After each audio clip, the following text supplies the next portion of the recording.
Halo, selamat pagi pemirsa, apa kabar Anda di pagi hari ini? Senang sekali saya Heri Oron kembali menjumpai Anda dalam Berita Papua. Sejumlah informasi dan berita aktual telah kami sajikan dalam tim redaksi kami. Berikut 3 berita utama yang akan kami sajikan untuk Anda.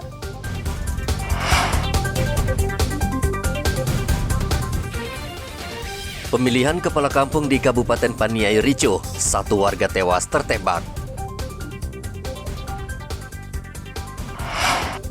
Seorang pekerja tambang emas di Kabupaten Oksibil tewas dianiaya orang tak dikenal.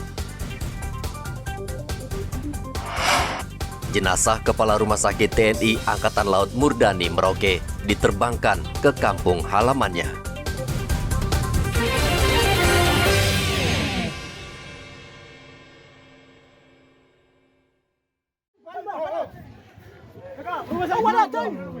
Seorang warga tewas dalam kericuhan yang terjadi di halaman kantor Bupati Paniai Rabu kemarin. Kericuhan terjadi saat rapat pemilihan kepala kampung. Sekelompok orang yang tidak puas melampiaskan kemarahan dengan merusak fasilitas di kantor Bupati.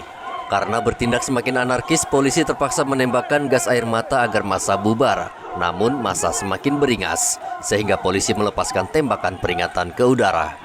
Diduga peluru yang dilepaskan aparat salah sasaran dan mengenai Donatus Nawipa, salah satu warga yang ikut dalam aksi protes. Selain jatuh korban jiwa, 2 orang lainnya terluka dan masih dirawat di Rumah Sakit Umum Daerah Paniai. Pada tindakan itu yang memang mungkin ada peluru karet atau apa yang mengena di salah satu masyarakat atas nama Donatus Nawipa ya. Dan saya sudah minta untuk segera Kapolres mengambil langkah-langkah penanganan awal di TKP dulu sambil berusaha untuk melakukan negosiasi dengan para kepala kampung supaya bisa menghentikan massa di tiap kampung untuk melakukan aksi anarkis. Malam ini saya juga akan langsung bertemu dengan Bupati karena Bupati berada di Jayapura. Nanti untuk kita mempersiapkan langkah-langkah penanganan terhadap korban-korban yang meninggal maupun nanti mungkin korban luka-luka yang lain. Kita sudah minta untuk Kapolres tetap mengambil langkah-langkah antisipasi melakukan pengamanan di kantor Bupati termasuk wilayah hukum Polres Paniai.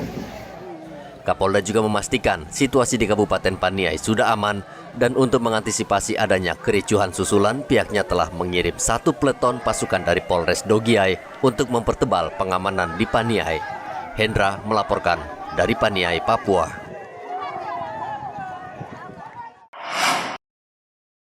Seorang warga bernama Suryadi dianiaya orang tak dikenal di kawasan penambangan rakyat Distrik KW Kabupaten Pegunungan Bintang Rabu kemarin. Korban dianiaya menggunakan senjata tajam hingga kehabisan darah dan akhirnya meninggal dunia.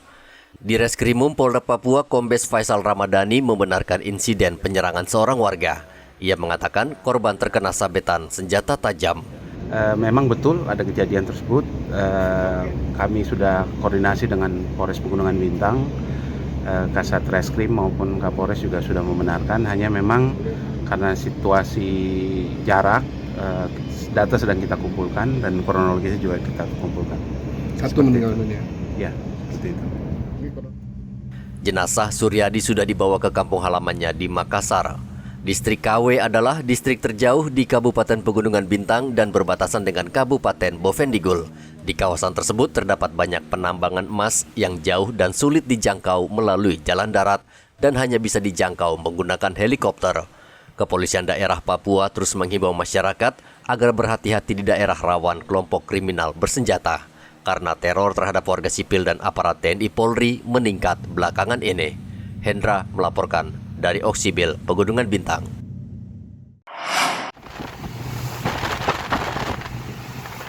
Sebuah kapal penangkap ikan bernama KM Bulu Saraung mengalami kebocoran saat sedang mencari ikan di perairan Arafuru, Merauke, Rabu kemarin.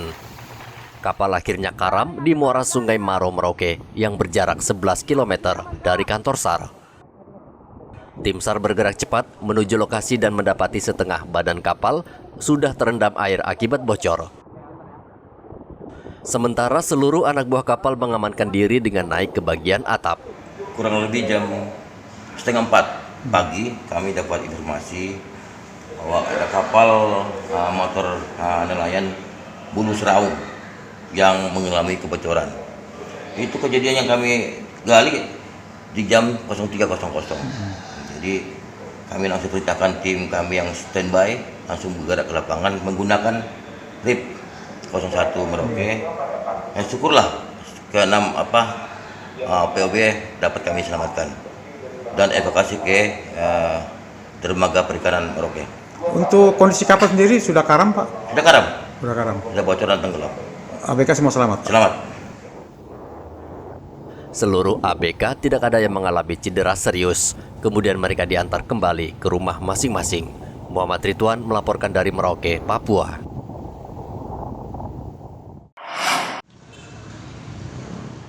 Hingga hari kelima, pencarian terhadap 15 ABK KM Setia Makmur di perairan Arafura belum juga membuahkan hasil. Padahal sudah ada 5 kapal yang turut membantu proses pencarian.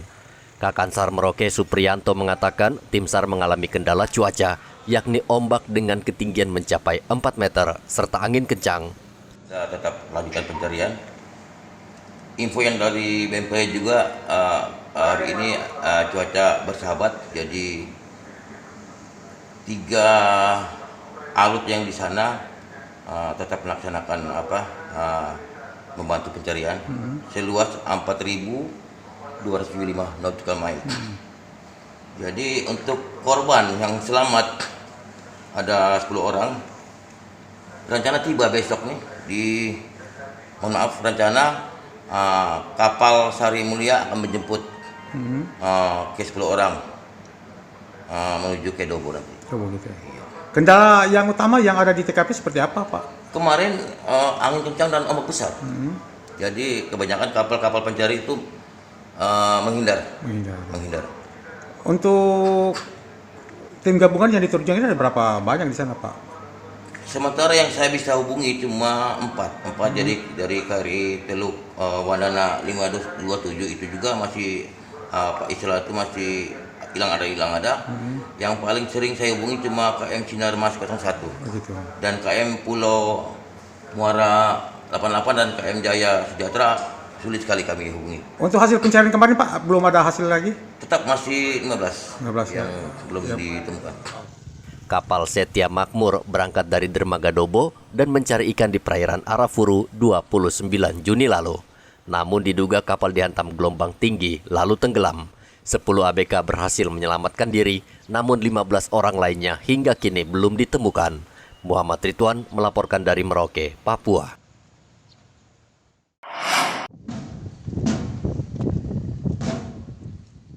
Usai disemayamkan selama 1 hari, jenazah Kepala Rumah Sakit TNI Angkatan Laut Murdani Merauke, Mayor Beni Arjihans, Rabu kemarin diberangkatkan ke Cimahi, Jawa Barat menggunakan pesawat komersil.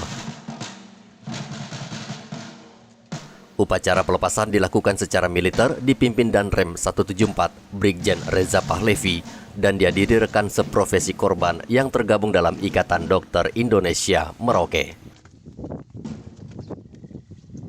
Ketua ID Merauke Dr. Mario Simatupang dengan tegas mengutuk aksi penganiayaan terhadap almarhum dan berharap pelaku dihukum seberat-beratnya.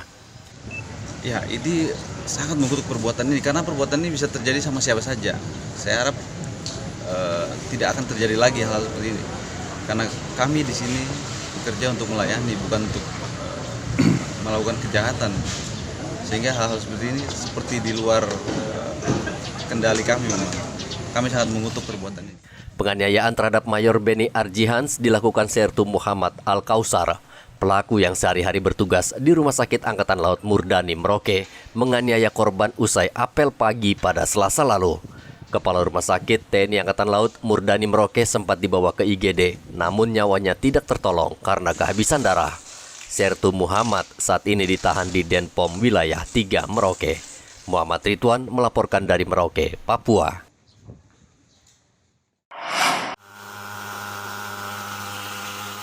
Pemerintah Kabupaten Asmat menetapkan status kejadian luar biasa penyakit demam berdarah. Hal ini disebabkan karena 41 orang terjangkit demam berdarah dan seorang anak berusia 8 tahun meninggal dunia pada 28 Juni lalu.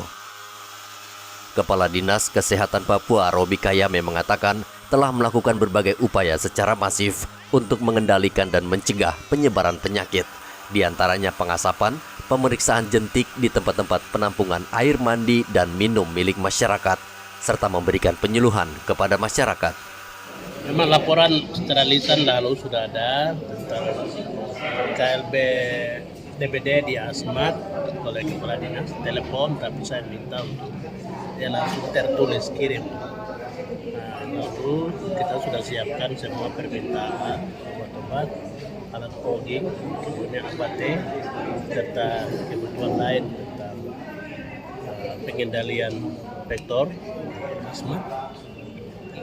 Kemudian kami juga provinsi atas perintah Bapak Sekda, Bapak Gubernur untuk rapat hari ini untuk turunkan tim minggu depan. Dinas Kesehatan Asmat tidak mau mengambil resiko dan menetapkan status kejadian luar biasa karena semakin banyak warga yang positif terjangkit demam berdarah. Warga dihimbau agar menjaga kebersihan lingkungan, menguras tempat penampungan air bak mandi dan ember, menutup rapat-rapat tempat penampungan air, dan mengubur barang bekas yang berpotensi menjadi tempat perkembangan nyamuk menular demam berdarah atau dikenal dengan istilah gerakan 3M. Hendra melaporkan dari Asmat, Papua.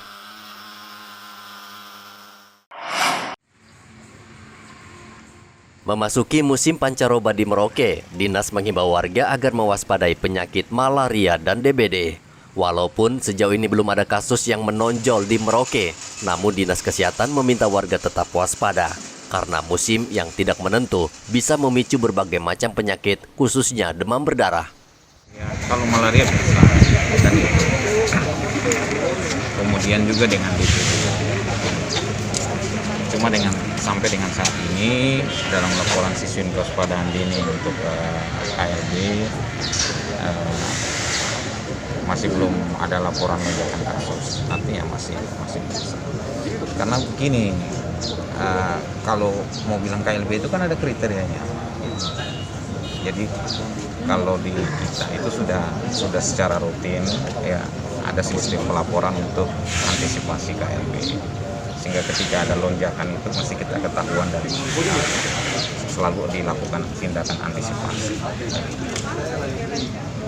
Imbauan dokter sendiri untuk warga seperti apa, Dok, untuk antisipasi DBD ini? Ya, tentu saja dengan cuaca yang masih ekstrim seperti ini, ya kita tahu saja bahwa masih banyak genangan air di mana-mana. Tentu saja ini juga akan meningkatkan populasi nyamuk, juga termasuk nyamuk penular malaria maupun nyamuk Aedes untuk yang vektor sebagai vektor penularan demam berdarah. Nah, populasi nyamuk yang meningkat ini kalau ada virusnya, ada penderitanya, tentu saja akan berpotensi untuk meningkatkan jumlah kasus. Ini yang penting juga. Sehingga misalnya macam untuk DBD, saya kira tindakan pencegahan ya untuk tindakan 3M itu penting. Selama ini program 3M, yaitu menguras, menutup, dan mengubur, efektif untuk menghindari seseorang terjangkit malaria dan DBD. Bahkan kali ini ditambah dengan 3+, yakni hindari gigitan nyamuk, tidur menggunakan kelambu, dan menyalakan obat nyamuk. Muhammad Ridwan melaporkan dari Merauke, Papua.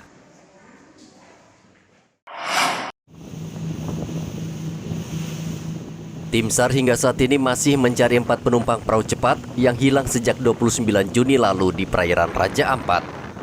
Di hari kedua pencarian dibagi menjadi 2 tim. Tim pertama terdiri dari personel SAR Pos Raja Ampat yang melakukan penyisiran di bagian timur dari Pulau Waisai hingga ke Pulau Ayau. Sementara tim kedua yang terdiri dari Polairut dan BPBD Raja Ampat serta masyarakat menyisir bagian barat Pulau Ayau hingga Pulau Wayar. Agar operasi berjalan efektif, tim SAR menurunkan 20 personel. Kejadian kecelakaan kapal satu buah longboat yang melakukan perjalanan dari Waisai menuju ke Pulau Ayau dapat kami informasikan sampai hari ini, pagi ini tim SAR gabungan masih melakukan operasi pencarian. Di mana pencarian hari ini dibagi dua sektor. Yang pertama, sektor pertama yang terdiri dari personil rescuer Posar Raja Ampat yang akan melakukan penyisiran di bagian timur dari Pulau Wesai sampai ke Pulau Ayau.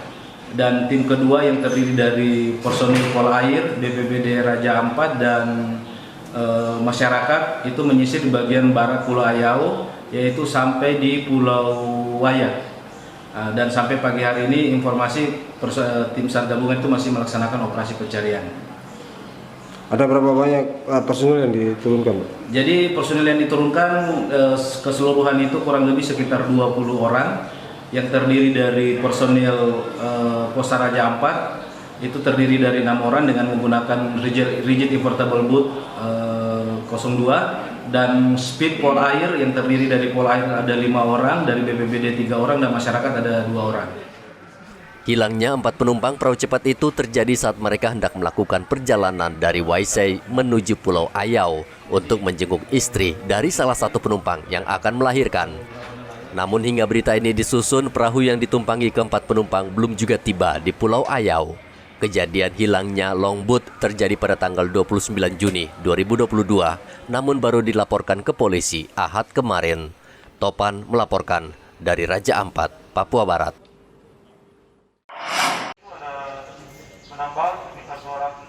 Tanpa kenal menyerah, ratusan tenaga honorer kembali berunjuk rasa. Kali ini mereka mendatangi kantor DPRD Mimika untuk mempertanyakan nasib mereka terkait formasi 600 yang saat ini menjadi polemik. Ratusan honorer yang tidak lolos formasi 600 tersebut meminta DPRD memperjuangkan nasib mereka dengan meminta Pemda Mimika menambah kuota pengangkatan CPNS. Eduardo Sowai, salah satu tenaga honorer, mengatakan telah menyerahkan sejumlah bukti yang menunjukkan dugaan masuknya data siluman dalam formasi 600. Bilang kami ke sini hari ini mau mempertanyakan kepada DPRD, khususnya untuk Komisi A, di mana kami sudah memasukkan laporan tentang kasus pelanggaran undang-undang atau hukum peraturan pengangkatan K2 yang kami lihat sendiri. Kami sudah laporkan, dan Pak Ketua Komisi 1, Komisi A menyampaikan akan membentuk pansus menjadi hal ini. Tapi berjalan sudah hampir 1 minggu ini, kami belum terima laporan atau belum melihat adanya perencanaan atau progres. Makanya kami di sini melihat sejauh mana perkembangan dari langkah-langkah dan langkah dari belum ada. Kami belum, tapi kalau lebih dari 50 sampai hampir mencapai 100 ada. Karena kami mencoba mengumpulkan, karena melihat faktor kami punya ya, misalnya di pesisir sampai di gunung itu kami belum. Kami mengumpulkan seadanya, sebisanya, baik dari OPD, kelurahan, distrik, semua instansi kami coba kumpulkan. Berapa banyak? Ada. Berapa banyak semuanya itu? Masuk ke termasuk data di sini sekitar kurang lebih hampir 100-an, 50-an lebih ada. 50-an lebih ya? Iya.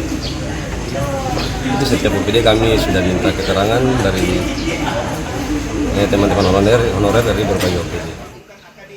Leksi Linturan, anggota DPRD Mimika, mengatakan DPRD akan membahas persoalan tenaga honorer berdasarkan data yang akan diserahkan ke BKN Pusat. DPRD juga akan memanggil dinas terkait untuk mencari solusi terkait masalah ini. Semua kita tindak lanjut itu, dan sekarang ada Pak Wakil Ketua mendengar langsung, nanti dari Komisi 2 membicarakan dengan tingkat pimpinan apa yang disampaikan untuk membentuk pansus itu, dan selanjutnya membawa isu ini sampai ke BKN Jakarta. Itu yang kita sepakati yang lalu. Jadi ini bukan kita abaikan, tetapi kita perhatikan, sebab dokumen itu sudah masuk semuanya, sehingga secepatnya Pak Ketua Komisi ada, nanti ada perwakilan, kita hubungi untuk bisa bertemu sehingga tahu langkah-langkah apa yang sudah dibuat. Jadi tidak diabaikan apa yang sudah disampaikan yang lalu. Ini baru 1 minggu dan kemudian perlu ada komunikasi lebih lanjut dengan pihak terkait dengan ini maupun Sekda. Jadi ya kita lihat situasi yang terjadi seperti ini. Saya juga tidak mau terlalu provokasi di sini, tetapi saya bilang kami akan berjuang. Tugas kami Dewan, terutama Bapak-Bapak yang di Komisi A, tetapi saya tetap pasti akan kawal juga karena memang ada isu yang berkembang bahwa Pak Bupati akan memperjuangkan itu, mungkin ada kasih naik kuota, tetapi hal itu kita mau serius. Dan itu kuota khusus Bapak? Ya, itu kuota khusus. Khusus Bapak? Memang setelah 600 ada sekian, 200 sekian, tetapi setelah itu pun katanya ada lagi sekian. Tetapi itu harus pasti. Ya. Tidak hanya kita bikin mulut enak saja. Iya Bapak, setuju Bapak. Kita butuh kepastian. 1.000 lebih tenaga honorer sudah lebih dari 5 tahun bekerja tidak terakomodir dalam formasi 600. Akhirnya perwakilan tenaga honorer dari kota Timika dan pesisir pantai serta pegunungan turun ke jalan mempertanyakan nasib mereka. Tenaga honorer ini mengancam akan kembali berunjuk rasa dengan jumlah massa yang lebih banyak apabila status mereka masih tetap terkatung-katung atau tidak jelas. Dari Mimika, Papua, Igobat Momolin melaporkan.